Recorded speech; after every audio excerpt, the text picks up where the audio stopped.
Olá, boa noite, aqui é o Dr. Vinícius Fleury Pimenta.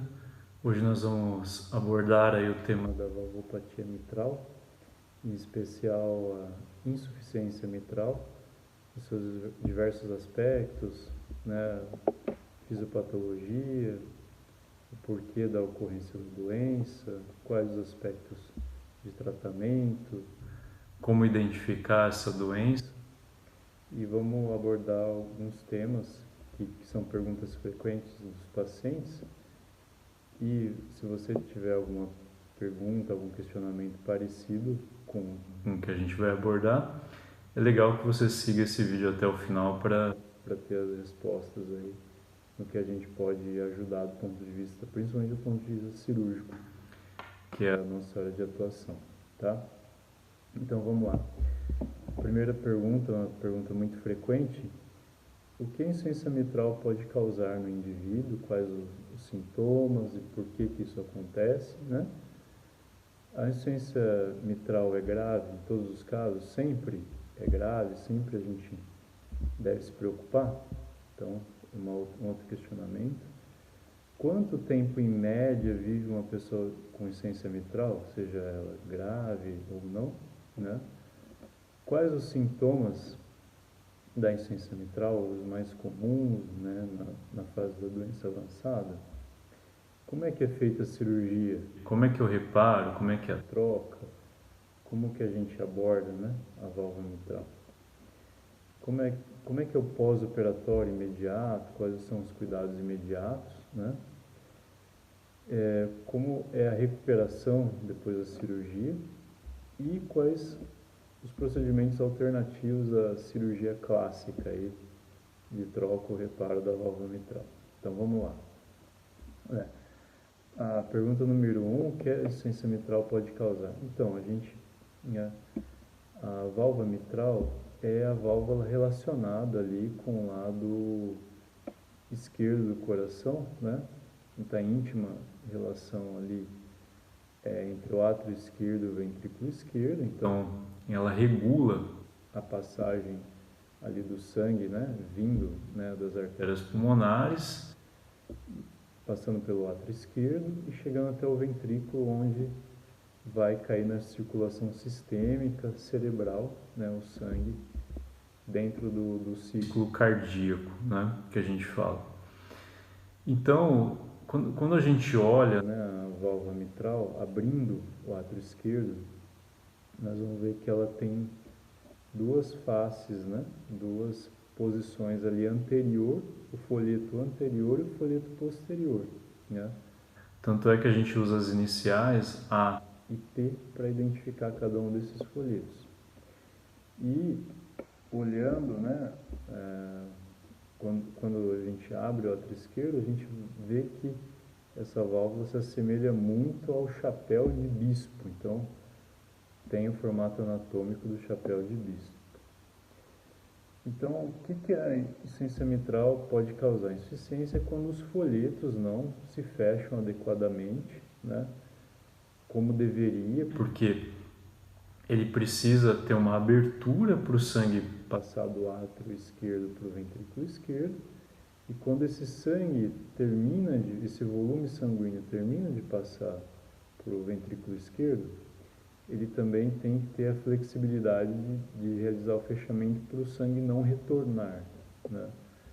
Então, na insuficiência mitral, a válvula não se fecha adequadamente, parte do sangue acaba retornando, sobrecarregando todo o sistema, né? Seja o sistema do átrio esquerdo, pulmonar. E, dessa forma, como o átrio esquerdo fica com um volume sobressalente, a gente pode ter o aumento desse átrio, né? Então, acaba que a válvula não regula adequadamente o ciclo cardíaco e sobrecarregando o coração de uma forma geral. O ventrículo esquerdo também acaba, por consequência, tendo que trabalhar mais numa primeira fase. Isso, ao longo do tempo, ele entra numa fase hipertrófica, né, da insuficiência cardíaca, e depois numa fase dilatada. Então é justamente o que a gente tenta evitar no tratamento valvar. A gente tenta evitar que o ventrículo se dilate e também que o átrio esquerdo também se dilate. Tanto é que quando a gente vê as indicações de cirurgia, as indicações de se mexer na válvula mitral, os parâmetros no ecocardiograma, no ultrassom do coração são importantíssimos, né? Então, no eco a gente vai ver o grau de insuficiência da válvula, como é que está o fechamento, qual o folheto que não se fecha adequadamente, se é o anterior, posterior, qual a origem da doença, se é uma origem reumática, se é uma origem degenerativa, que a gente fala da própria idade, né? Se é uma origem congênita, se a pessoa nasceu com a válvula doente daquela forma. Então, o eco vai nos dando essas informações e também vai nos dando informações numéricas, né? Tamanho do átrio esquerdo, o volume sistólico final, ou seja, quanto que o ventrículo esquerdo está ejetando, né, dentro desse contexto da valvopatia. E também a gente vai verificando os sintomas, né, dos pacientes, se eles têm falta de ar, se eles têm dor, se eles têm tosse, se eles têm dificuldade de engolir, que a gente chama de disfagia, né? Então nós vamos avaliando todos esses parâmetros aí. Mas, de uma forma geral, o que a gente precisa se atentar é que a insuficiência mitral realmente sobrecarrega o coração e todas as suas câmaras, principalmente do lado esquerdo, o átrio esquerdo e o ventrículo esquerdo. E aí a gente vai para a segunda pergunta, mas toda insuficiência mitral é grave? Bom, a gente vai classificar, né, a insuficiência mitral em leve, moderada ou grave. Dentro desses parâmetros que eu citei do ecocardiograma, né, principalmente o volume sistólico do ventrículo esquerdo final, pressão da artéria pulmonar, né, tamanho do átrio esquerdo, fração de ejeção do coração, quanto que o coração está bombeando. Então, dentro disso, a gente vai classificando e dos sintomas, claro, do paciente. Mas uma regurgitação mitral, muitas das vezes é normal e as pessoas convivem bem, né? A gente sabe que tem inúmeros atletas, inúmeras pessoas que têm sopro, né, mitral, de etiologia mitral, regurgitação mitral e não tem sintomas. Mas quando essa insuficiência mitral vai passando de moderada para grave, a gente vê que ao longo do tempo esse paciente provavelmente vai ter sintoma e vai precisar fazer algum tipo de reparo nessa válvula, né? Inicialmente, o cardiologista tende a fazer manobras terapêuticas, farmacológicas, para tentar melhorar os sintomas, né? Mas a partir de um determinado grau de doença, né, principalmente na insuficiência mitral grave, provavelmente a gente precisa intervir, porque aí nós vamos para a terceira pergunta: quanto tempo vive, né, uma pessoa com insuficiência mitral? Bom, se ela tem só uma regurgitação leve, só uma falha pequena da coaptação dos folhetos, né, da fusão dos folhetos, então a pessoa vai ter uma expectativa de vida normal, né, vai viver como uma pessoa que não tem nenhum grau de insuficiência. Mas quando essa insuficiência mitral é grave, a gente sabe que em média a pessoa vive 2 anos e meio, às vezes 3 anos aí em média, né? Então pouco tempo de expectativa de vida, né? Se a gente for pensar, né? Então, fazendo o diagnóstico, o ideal é acompanhar, é fazer o eco para ter esses parâmetros e verificar se a doença é leve, moderada ou grave, e a partir daí já fazer um acompanhamento adequado. E quais são os sintomas da insuficiência valvar mitral? Bom, a pessoa pode não ter sintoma nenhum, que a gente chama de assintomática, né, levar a vida dela normalmente, mas alguns sintomas já indicam doença grave, né? Por exemplo, falta de ar, principalmente falta de ar inicialmente, né, para esforços mais de alto desempenho, corridas, né, subir escadas, né, fazer um esforço físico, então a pessoa começa a ter sintomas, né, nessa fase aí da doença, e essa falta de ar pode progredindo cada vez mais, até moderados esforços e mínimos esforços. As pessoas às vezes têm falta de ar sentada, para tomar banho, para, né, atividades que normalmente demandam pouca energia.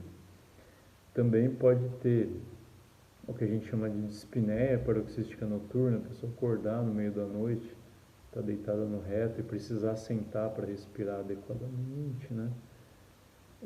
E dificuldade para deitar numa posição totalmente, né, em decúbito zero, ou seja, totalmente reta ali na cama. Então, são alguns sintomas importantes que nos chamam a atenção mesmo para tentar corrigir. Tosse, né? A tosse também pode ser indicativo de doença mitral, por quê? Lembra que eu falei que o átrio esquerdo está intimamente relacionado com a circulação pulmonar? Então, se a gente tem uma sobrecarga ali na circulação pulmonar, a gente gera o que a gente chama de aumento da pressão na artéria pulmonar, e esse aumento da pressão na artéria pulmonar gera o sintoma da tosse. Então, muitas das vezes a pessoa tem tosse achando que é um sintoma pulmonar, né, uma bronquite ou uma pneumonia, e na verdade ela tem doença valvar. Então, é um sintoma muito comum nas duas partes anatômicas, mas que a origem pode ser do coração, pode ser cardíaca, a gente chama a famosa tosse cardíaca, né? Bom, como a gente tem um aumento das câmaras, né, um aumento do átrio e uma fase mais avançada da doença do ventrículo, então esses aumentos das câmaras podem alterar a transmissão ali elétrica no coração e gerar o que a gente chama de arritmias, né, cardíacas. Então o paciente pode ter palpitação, pode sentir o coração se acelerando ou batendo mais devagar, né, por conta dessas arritmias que a doença pode causar. Então as palpitações são sintomas aí também muito presentes na doença valvar, na insuficiência mitral. Né? E também a gente tem o edema, né? O inchaço aí das pernas, dos membros inferiores, que também são um sintoma aí, né, de insuficiência cardíaca, numa fase mais avançada também da doença, mas que os pacientes frequentemente podem apresentar.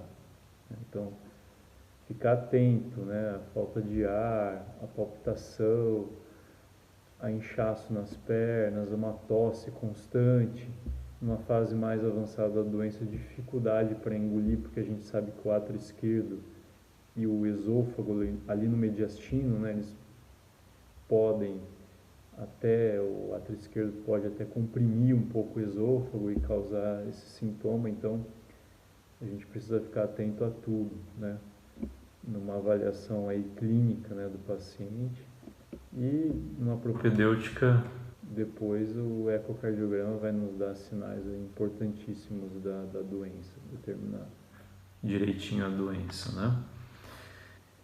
Então, quando o paciente tem uma insuficiência mitral aí numa fase grave, mais avançada, quais os tipos de tratamento que a gente pode fazer? Bom, um deles eu já falei, que é o medicamentoso, que a gente vai atuar ali numa fase leve, moderada, né?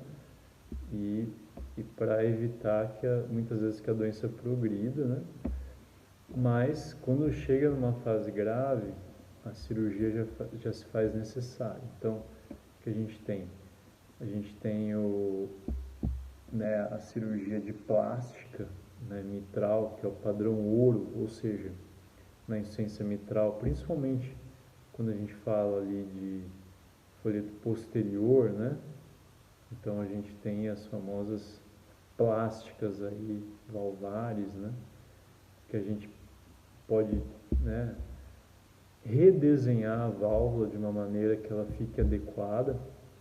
Então, muitas das vezes a gente usa um anel, né, porque o anel valvar, onde a gente delimita os folhetos ali, na maioria das vezes ele está dilatado, então a gente precisa resgatar o tamanho desse anel adequado para remodelar o coração também de uma maneira adequada. Então, o anel de Carpentier, que é esse dispositivo que a gente usa na cirurgia, o anel mitral, né, é utilizado na plástica mitral para plastia mitral, para resgatar a anatomia normal da válvula mitral.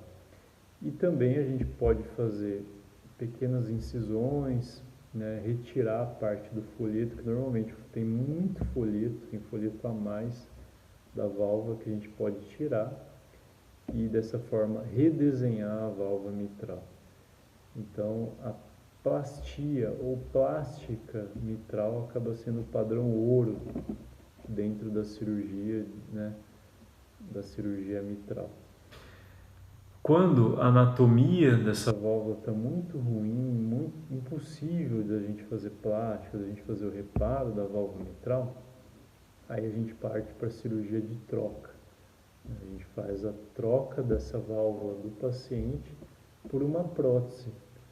Uma prótese, seja ela mecânica ou biológica, para fazer a função da válvula que o paciente tinha. Então, na prótese mecânica, a gente tem os dois folhetos, né, que simulam os folhetos nativos do coração do indivíduo, que são folhetos formados de um metal que a gente chama de carvão pirulítico, que é um metal aí eterno, né, de durabilidade eterna. Normalmente o paciente não precisa mais se preocupar, não precisa reoperar no futuro, né, porque esses folhetos têm uma durabilidade teórica eterna. Mas, como é uma prótese mecânica, e a gente sabe que do átrio para o ventrículo esquerdo o fluxo sanguíneo ele existe, é grande, mas não é tão grande, a gente precisa anticoagular o paciente, porque às vezes as câmaras cardíacas do paciente também são maiores, ele pode ter arritmia e gerar coágulos ali, e muitas das vezes, né, evento tromboembólico, né, os folhetos podem até parar de funcionar. Então, o que os estudos mostram que o anticoagulante Marevan, né, o cumarínico, ele é ainda mais adequado para o paciente usar nesse tipo de cirurgia, de pós-operatório, porque ele realmente previne a formação de coágulos, né, e é o único anticoagulante liberado para a válvula metálica, né? Não, a gente não consegue usar os novos anticoagulantes, não consegue usar xarelto, nem lixiana, nenhum outro nessa fase, tá? Apenas o Marevan que é liberado por todas as entidades aí que regulam as medicações. E os grandes estudos mostram que somente o Marevan protege realmente 100% o paciente. Então a vantagem da prótese mecânica é que o paciente não precisa trocar novamente, não precisa de nova cirurgia, mas tem que tomar um anticoagulante, né, para sempre e manter uma faixa de INR, que é o exame que controla esse anticoagulante. Já quando a gente substitui a válvula do paciente por uma prótese biológica, né, o paciente não precisa usar anticoagulante, às vezes em alguns serviços ele toma por 3 meses, depois para, né, e não precisa medicar teoricamente, mas normalmente ali em 10, 15 anos o paciente precisa retrocar essa prótese, né, colocar uma prótese nova, porque os folhetos, né, sejam eles porcinos ou bovinos, são feitos de pericárdio, né, bovino ou porcino, que recebe um tratamento anticalcificante, né, eles têm uma durabilidade média, então normalmente o paciente precisa ser reabordado numa outra fase para colocar uma prótese nova, né? Então temos aí as vantagens e desvantagens, né, da prótese mecânica e da prótese biológica. E como é que é o pós-operatório, né? O pós-operatório, seja da plastia, seja da troca valvar mitral por prótese biológica ou mecânica, segue aí os passos de toda a cirurgia cardíaca. É um pós-operatório que o paciente precisa ficar ali pelo menos 40 dias sem fazer esforço, sem dirigir, sem namorar, né? Tem que dormir de barriga para cima para realmente a incisão não sofrer, né, nenhum tipo de demanda aí, né? E principalmente a gente fica preocupado com a cicatrização óssea, né, que é o que realmente demora, então o paciente precisa tomar esse cuidado aí no pós-operatório. Acaba ficando aí de 2 a 3 dias na UTI, mais 4 a 5 dias na enfermaria para daí ter alta e terminar a recuperação de forma domiciliar, né? A gente acaba vendo precocemente o paciente, avaliando a cicatrização, avaliando se precisar da anticoagulação, como é que está indo a anticoagulação, se está dentro da faixa do INR. Então a gente toma todos esses cuidados aí no pós-operatório, né? E realmente segue o paciente junto com o cardiologista para definir os aspectos cirúrgicos e o cardiologista fazendo um tratamento clínico aí. Bom, todos esses tratamentos a gente fala, né, para um paciente que tem, a gente faz vários scores aí pré-operatórios para saber se ele tem condição de operar ou não, e se ele tem condição de operar, se vai ter uma recuperação adequada, a gente faz a cirurgia, seja ela plástica, troca, né, prótese mecânica ou biológica. Mas nós sabemos que tem grupos de pacientes de altíssimo risco, né? São pacientes que têm outras doenças, diabetes, DPOC, já tem um estado assim de ser mais acamado, uma performance, né, que a gente fala, não muito boa nesse sentido. Então a gente tem alguns outros procedimentos alternativos, entre eles o mitral clip, né, que seria um clipe que é colocado entre os folhetos para diminuir a insuficiência, né, a regurgitação. É um procedimento hemodinâmico, via catéter, né, não precisa de cirurgia convencional, mas que os estudos aí que foram avaliados, mitral clip, Everest 2, COAPT, Trial, esses estudos foram feitos em subgrupos específicos que mostraram realmente benefício, né? Mas que foi nesse grupo de alto risco, em grupos específicos aí estudados, né? Não aptos para cirurgia convencional. Além disso, a gente tem a possibilidade de troca, né? Por via também, né, transfemoral ou transapical, o chamado TAV, né? Então a gente consegue fazer a troca valvar com a cirurgia que não é pelo externo, né? Não, por métodos minimamente invasivos, mas que ainda, né, os estudos estão se desenhando, né, no TAV mitral. A gente não sabe ainda a durabilidade a longo prazo dessas próteses, né? Então, são procedimentos alternativos aí à cirurgia convencional que estão em análise, que estão em estudo, principalmente para o grupo de pacientes de altíssimo risco, de risco proibitivo para a cirurgia convencional.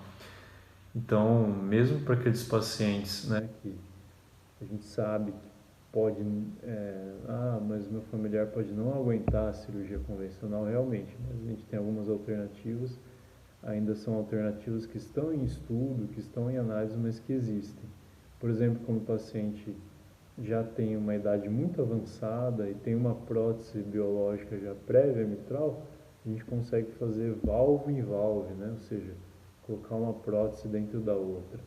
Então isso foi um avanço muito grande aí, né, do ponto de vista de procedimento para realmente auxiliar esses pacientes de altíssimo risco, tá bom?